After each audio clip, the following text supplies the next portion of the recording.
Hello everyone, welcome to our channel Sanskrit for you students. आज हम आनंदम पाठ्य पुस्तक के पाठ 4 वृक्षान आरोप्य पाठ को पढ़ेंगे। इसमें हम उपपद विभक्ति को भी सीखेंगे। उपपद विभक्ति क्या होते हैं? उपपद विभक्ति का अर्थ है जब हम एक विशेष प्रकार के शब्दों को देखते हैं और उन शब्दों के आ जाने से विशेष प्रकार की विभक्ति का प्रयोग किया जाता है। पिता अनुजम प्रति गच्छति तम पृच्छति। पिता अनुज के प्रति जाते हैं और उनसे पूछते हैं। पिता भो अनुज सुदीपः कुत्र अस्ति। भो अनुज, अरे अनुज, सुदीप कहाँ है। अनुज पितः सुदीपः प्रातः उत्थाय गृहात् बहिः अगच्छत्। पिताजी सुदीप प्रातः उठ करके गृहात् बहिः अगच्छत्, घर के बाहर गया। गृहात् बहिः में पंचमी विभक्ति लगा हुआ है। बहिः के कारण यहाँ पे पंचमी विभक्ति लगा हुआ है, यही उपपद विभक्ति है।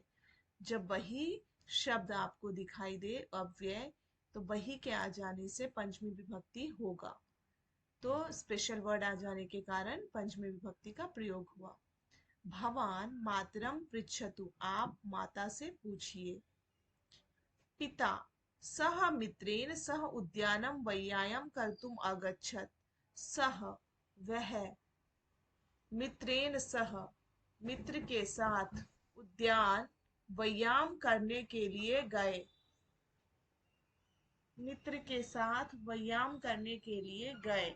सुदीपः आगच्छति, सुदीप आ जाता है। सुदीपः मातः, मातः भवती शीघ्रं मह्यं स्व अल्पाहारं यच्छतु। माता आप मुझे जल्दी से अल्पाहार दे दीजिए और मैं पुनः उद्यान जाऊंगा।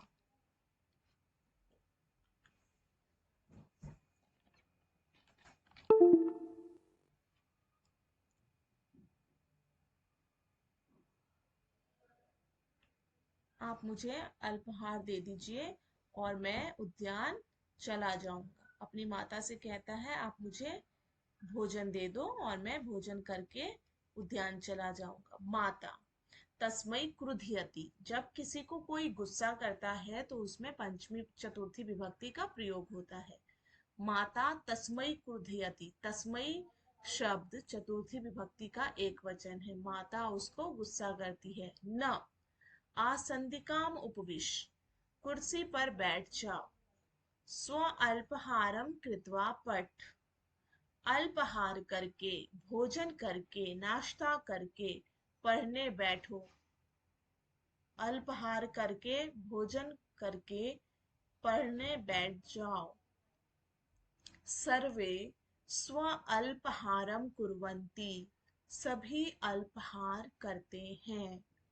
अनुजः अहम अपि भ्राता सह गन्तुम इच्छामि, मैं भी भाई के साथ जाना चाहता हूँ। सह के योग में तृतीया विभक्ति होता है। आपसे पूछ लिया जाता है कि सह के योग में कौन सी विभक्ति होती है, तो आपको बताना है तृतीया विभक्ति। और तृतीया विभक्ति में भ्रात्रा शब्द में, भातृ शब्द में तृतीया विभक्ति लगा तो भ्रात्रा बना। मैं भी भाई के साथ जाना चाहता हूँ। माता न त्वं गृहात् बहिः न गमिष्यसि, तुम घर से बाहर न जाओगे, तुम घर के बाहर नहीं जाओगे। त्वं गृहे एव क्रीड, तुम घर में ही खेलो। क्रीड मतलब खेलना। तुम घर में ही खेलो। भ्राता तु पठिष्यति, भाई तो पढ़ेगा। पिता अद्य तु अवकाशः अस्ति, अद्य का मतलब होता है आज। आज तू का मतलब होता है तो। आज तो अवकाश अस्ति मतलब है, आज तो अवकाश है। बालाः तत्र उद्याने मिलित्वा क्रीडिष्यन्ति, बच्चे उद्यान में मिलकर के खेलेंगे। क्रीडिष्यन्ति मतलब खेलेंगे। लृट लकार है, फ्यूचर टेंस। मिलित्वा मतलब मिल करके, कत्वा प्रत्यय है। मिलित्वा मिल करके खेलेंगे। सुदीप पितः पिताजी वयं तत्र क्रीडितुं न गच्छामः। वयम हम सभी वहां पे खेलने के लिए नहीं जा रहे हैं। वयम मतलब हम सभी, तत्र मतलब वहां पर, क्रीडितुम मतलब खेलने के लिए। क्रीड शब्द है, धातु है, उसमें तुम प्रत्यय लगा हुआ है और बन गया क्रीडितुम। क्रीडितुम न गच्छामः, हम वहां पर खेलने के लिए नहीं जा रहे हैं। वयम तो वृक्षान आरोपयितुम गच्छामः, हम सभी तो वृक्षों को लगाने के लिए जा रहे हैं। पिता अनुजम प्रति किम भवान जानासि, क्या तुम जानते हो, अस्मिन् उद्याने तव जन्म दिवसे, इसी उद्यान में तव जन्म दिवसे तुम्हारे जन्म दिवस पर, अहम एकम आम्र वृक्षम आरोप्यम, जब तुम्हारा जन्म दिवस था उस जन्म दिवस पर मैंने एक आम का वृक्ष लगाया था। किम भवान, माता कहती है किम भवान कदापि तस्मै वृक्षाय जलमपि अयच्छत, क्या आप कभी भी उसमें पानी भी आपने कभी दिया। किम भवान क्या आपने कदापि कभी भी, तस्मै वृक्षाय जलमपि अयच्छत क्या आपने कभी उस वृक्ष में जल भी दिया। माता ने ऐसे पूछा कि आपने वृक्ष तो लगा दिया, पार्क में जाकर के आपने वृक्ष तो लगा दिया, लेकिन क्या आपने कभी वृक्ष में पानी तक दिया। पिता अहम अचिंतयम, मैंने सोचा, अचिंतयम मतलब सोचा, मैंने सोचा, यत अहम तम जलेन सेक्ष्यामि, यत की अहम तम जलेन सेक्ष्यामि, मैं उसे जल के द्वारा सींचूंगा, सेक्ष्यामि सींचूंगा, कीटेभ्य च रक्षिष्यामि, कीटाणुओं से उसकी रक्षा करूंगा, कीटेभ्य कीटाणुओं से, तम रक्षिष्यामि उसकी रक्षा करूंगा, परंतु परम, माता परम किम परंतु क्या, पिता उद्यानस्य उद्यान का मालाकार परिश्रमेन तम अपालियत, उद्यान के मालाकार ने परिश्रम से उसको पाला। पिता ने कहा कि मैं तो सोचता ही था कि मैं उसमें जल डालूंगा, कीटाणुओं से उसकी रक्षा करूंगा, लेकिन उद्यान का जो माली था, माली है, उसने उसकी रक्षा करी है, माली ने उसकी रक्षा की है।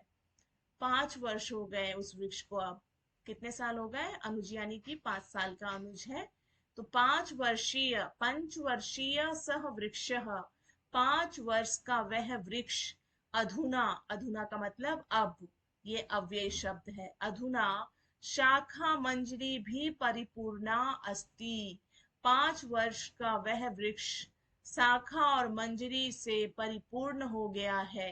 अधुना शीघ्रम एव फलिष्यति, अधुना मतलब अब, शीघ्रम एव फलिष्यति अब जल्दी ही फल देने वाला हो जाएगा, यानी कि 5 वर्ष का यह वृक्ष अब जल्दी ही शाखाओं से युक्त हो गया है और फूलों से युक्त हो गया है और अब फल भी देगा।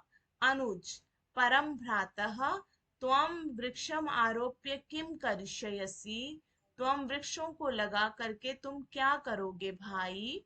त्वं वृक्षान आरोप्य किम करिष्यसि, तुम वृक्षों को लगा करके क्या करोगे।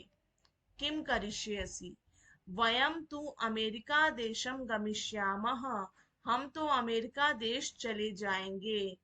सुदीप सत्यम इदम सच में, सचमुच में, यत की, वयम एतेषां वृक्षाणि फलानि न खादिष्याम, कि हम इन वृक्षों के फलों को नहीं खाएंगे। वयम मतलब हम सब, एतेषाम, एतेषाम मतलब इन वृक्षों के फलों को नहीं खाएंगे, किंतु कश्चित अन्य तो खादिष्यन्ति एव, कोई और तो खाएगा ही। क्या आपको पता है कि हम जो वृक्षों को लगाते हैं उसका फल हम नहीं खाते हैं, कोई और खाता है। तो वो कहता है कि मैं नहीं खाऊंगा तो क्या हुआ, कोई और इसका फल तो अवश्य खाएगा। पिता प्रसन्न भूत्वा, प्रसन्न हो जाते हैं, भूतवा मतलब हो करके, कत्वा प्रत्यय है, भू धातु कत्वा प्रत्यय। तब उत्तरेण अहम अतीव प्रसन्न अस्मि, तब मतलब तुम्हारे, उत्तर से, अहम मैं, अति प्रसन्न अस्मि बहुत प्रसन्न हूँ, गच्छ जाओ, मनोरथम पूरय मनोरथ को पूरा करो, यानी कि वृक्ष लगाओ।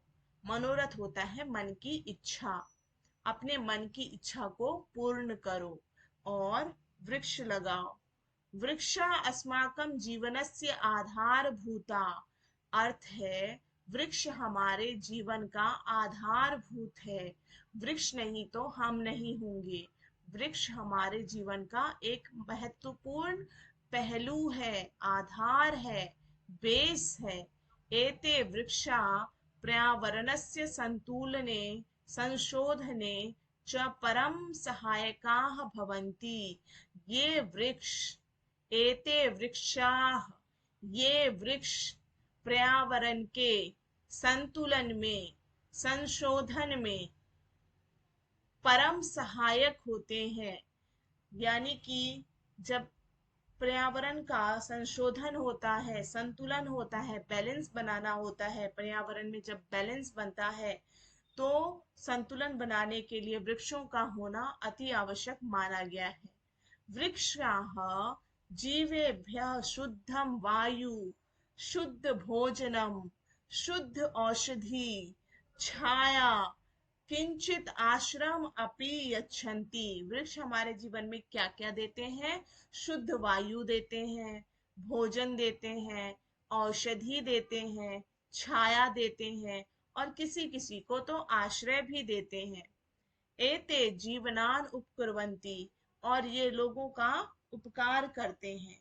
अब बताइए वृक्ष हमारे जीवन में कितने उपकार से पूर्ण है, हम लोगों को कितना सहायता करते हैं ये वृक्ष। और वृक्ष हमें हमें अनेक प्रकार की औषधि देते हैं, अनेक प्रकार के वृक्षों से हमें वृक्षों को लगाने से अनेक प्रकार का पुण्य भी मिलता है। और कहा भी गया है उक्तम च, उक्त मतलब कहना, उक्तम च, उक्त क्या कहा गया है? उक्त मतलब कहना। उक्तम च वृक्षाः मित्राणि अस्माकं, वृक्षाः, वृक्ष मतलब पेड़, मित्राणि मतलब मित्र, अस्माकं मतलब हमारे, मित्र हमारे मित्र हैं। 10 पुत्र समो द्रुमः, 10 पुत्र समो द्रुमः, 10 पुत्र के समान एक वृक्ष है। मानो हमने 10 वृक्ष लगाया, 10 पुत्र के समान एक वृक्ष है, तो यानी कि 100 पुत्र के समान, 100 पुत्र हो तो 10 वृक्ष, 100 वृक्ष, 100 पुत्र हो। अब ऐसे मान लीजिए 10 पुत्र हो, 10 पुत्र हो किसी के पास, तो कितने वृक्ष लगाने का फल उसको मिल जाता है? एक वृक्ष। 10 पुत्र लगाने का मतलब है एक वृक्ष। यह सोचकर हमें वृक्षों की रक्षा करनी चाहिए। और इत्थम विचारे वृक्षाणाम रक्षणम सदा, यह सोचकर हमें वृक्षों की रक्षा करनी चाहिए। चलन्तु वयमपि उद्यानम चलाम, चलो चलो हम भी उद्यान चलते हैं। चलन्तु चलो हम भी उद्यान चलते हैं। सर्वे उद्यानम प्रति गच्छन्ति, सभी उद्यान के प्रति चले जाते हैं। और इस प्रकार ये पाठ समाप्त हुआ। Please like share and comment. किसी प्रकार की कोई समस्या हो तो बताइएगा।